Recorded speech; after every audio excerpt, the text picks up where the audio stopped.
Unajua kwa nini tarehe 14 Februari watu duniani husherehekea mahaba? Historia yake inaanzia karne nyingi zilizopita katika ufalme wa Kirumi. Wakati huo, mfalme alipiga marufuku vijana kuoa, akiamini askari wasio na familia walikuwa wapiganaji bora zaidi.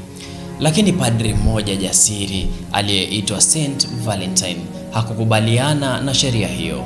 Kwa siri aliwaoza wanandoa wachanga, akiamini mapenzi ni zawadi kutoka kwake Mwenyezi Mungu.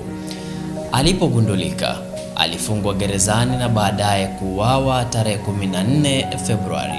Kabla ya kifo chake, inasemekana aliandika barua ya mwisho iliyoishia na maneno From your Valentine, ikimaanisha wako Valentino.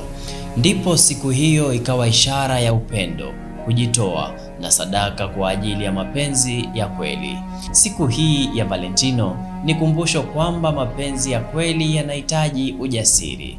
Kupata simulizi kamili la historia ya Valentino, jiunge nasi kwenye runinga ya Shabiki.